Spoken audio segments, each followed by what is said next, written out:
Sistem kesenian di Cirebon 3. Ukiran Cirebon, batik keraton, batik pesisiran, batik santri atau batik Ciwaringin.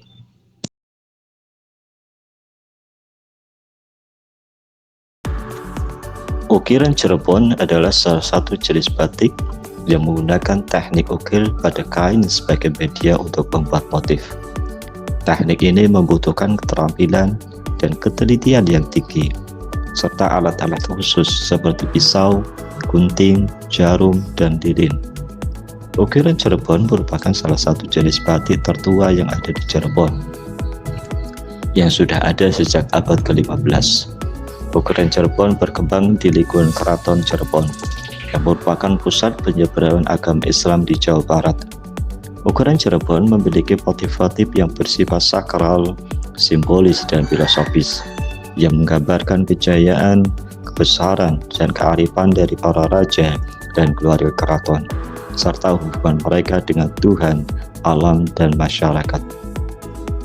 Salah satu sumber lisan yang penting adalah tradisi tutur atau cerita rakyat yang mengisahkan asal-usul ukiran Cirebon berasal dari seorang leluhur bernama Ki Gede Cirebon, yang merupakan putra dari Sunan Gunung Jati, salah satu wali yang menyebarkan Islam di Jawa Barat.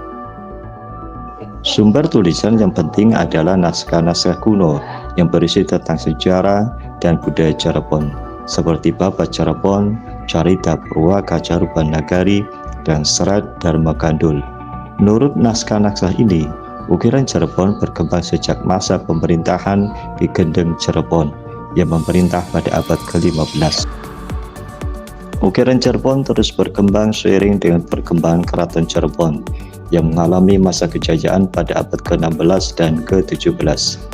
Ketika Cirebon menjadi salah satu pusat perdagangan dan politik di Jawa Barat. Pada masa ini, ukiran Cirebon menjadi salah satu seni yang dihormati dan dihargai oleh para raja dan keluarga keraton, serta masyarakat Cirebon.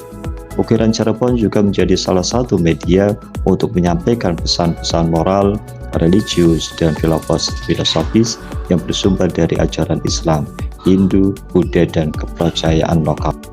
Ukiran Cirebon mengalami masa kemunduran pada abad ke-18 dan ke-19, ketika Cirebon mengalami konflik internal dan eksternal yang mengancam eksistensi Keraton Cirebon. Ukiran Cirebon mengalami masa kebangkitan kembali pada abad ke-20 dan ke-21, ketika Cirebon mengalami perkembangan ekonomi, sosial, dan budaya yang membuka peluang bagi pengembangan dan pelestarian ukiran Cirebon. Batik keraton adalah batik yang berasal dari lingkungan Keraton Cirebon, yang merupakan salah satu dari 4 sentra industri batik di Jawa Barat yang masih ada hingga sekarang. Batik keraton berkembang sejak abad ke-16, ketika Cirebon menjadi tempat berdirinya 3 keraton yang masih eksis hingga kini, yaitu Keraton Kesepuhan, Keraton Kanoman, dan Keraton Keprabonan. Batik keraton memiliki motif-motif yang bersifat klasik, yang memiliki pola yang baku, nilai simbolis, dan makna religius. Motif-motif ini menggambarkan keagungan, kebesaran, dan kearifan dari para raja dan keluarga keraton, serta hubungan mereka dengan Tuhan, alam, dan masyarakat. Contoh batik keraton adalah Paksi Nagaliman, Singa Payung, Singa Torong, dan Taman Kesepuhan. Batik keraton terus berkembang seiring dengan perkembangan Keraton Cirebon yang mengalami masa kejayaan pada abad ke-16 dan ke-17, ketika Cirebon menjadi salah satu pusat perdagangan dan politik di Jawa Barat. Batik keraton menjadi salah satu media untuk mengabadikan sejarah, legenda, dan mitologi Cirebon yang menjadi bagian dari identitas dan kebanggaan Cirebon. Pada ke-18 dan ke-19, batik mengalami masa kemunduran ketika Cirebon mengalami konflik internal dan eksternal, dan batik keraton kembali mengalami masa kebangkitan pada abad ke-20 dan ke-21, ketika Cirebon mengalami perkembangan ekonomi, sosial, dan budaya yang membuka peluang bagi pengembangan dan pelestarian batik keraton. Batik keraton juga menjadi salah satu seni yang diapresiasi dan dikonsumsi oleh masyarakat luas, baik lokal maupun global, yang tertarik dengan keindahan, keunikan, dan makna batik keraton. Contoh motif batik keraton adalah batik Megamendung, batik Parang Rusak, batik Cakra Manggilingan, dan batik Sembung Raja.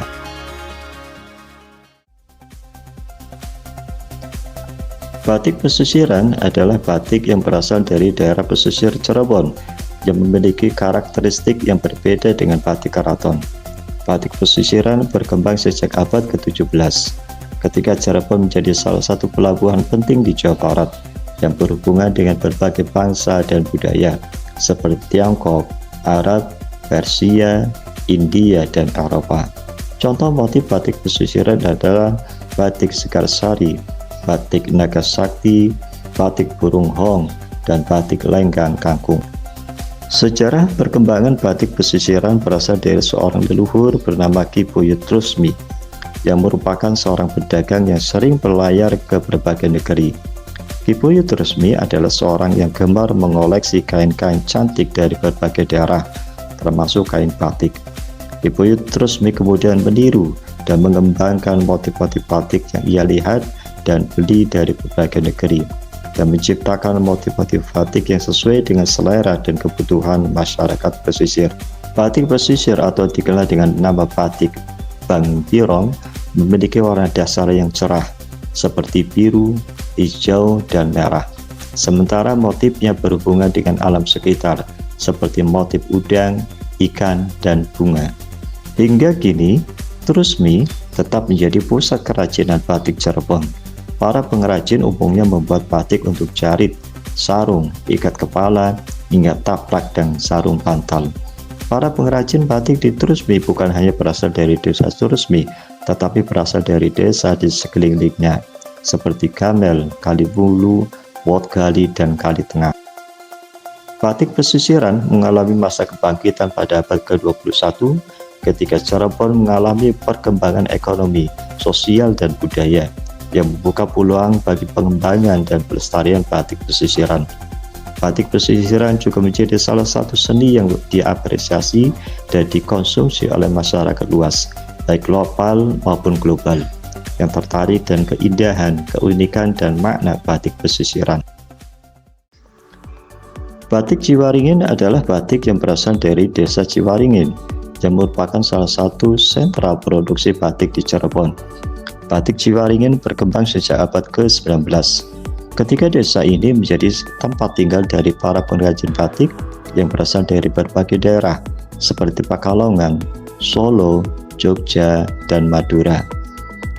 Batik Ciwaringin juga menjadi salah satu seni yang terpengaruh oleh perubahan zaman, yang menuntut adanya inovasi, adaptasi, dan diverifikasi batik santri. Batik Ciwaringin berasal dari seorang leluhur bernama Ki Buyut Ciwaringin. Ki Buyut Ciwaringin adalah seseorang yang gemar mempelajari ilmu agama dan gemar membatik, yang ia anggap sebagai salah satu cara untuk berzikir dan beribadah. Ki Buyut Ciwaringin membuat motif-motif batik yang sederhana, tetapi memiliki makna yang dalam bersumber dari ayat-ayat Al-Quran, hadis, dan doa-doa. Ki Buyut Ciwaringin juga mengajarkan ilmu batik kepada para santri yang belajar di pesantrennya, sehingga batik santri semakin berkembang dan dikenal luas. Batik dengan motif pecutan, tebu sekeret, dan ganepo merekam perjuangan kaum santri di tengah masa susah warga di Kecamatan Ciwaringin, Cirebon, Jawa Barat pada era penjajahan kolonial Belanda. Salah satunya motif pecutan. Gagasan motif ini berasal dari tangkai dan dedaunan yang digunakan para pengajar di pondok pesantren untuk mencampur dan memberi semangat para santrinya agar lebih giat belajar ilmu agama. Sementara itu, jejak kemiskinan dan kelaparan warga Ciwaringin dituangkan ke dalam motif tebu sekaret. Motif ini menggambarkan daya hidup warga ketika kondisi lapar, kemudian menyesap potongan batang tebu. Pembeda batik Cirebon dengan batik daerah lainnya adalah teknik wit, yaitu satu garis batas yang dibuat dengan cara diblok berlapis lilin agar terbentuk satuan garis lengkung yang halus. Proses pembuatannya rumit dan butuh ketelitian. Sementara secara umum, motif batik Cirebon dibagi dalam 5 kelompok ragam hias, meliputi wadasan atau batu karang, batu cadas, geometris, Bangkaan atau Beketan, Biur, dan Semarangan. Contoh motif batik Jawa Ringin adalah bunga matahari, bunga melati, bunga teratai, dan bunga mawar.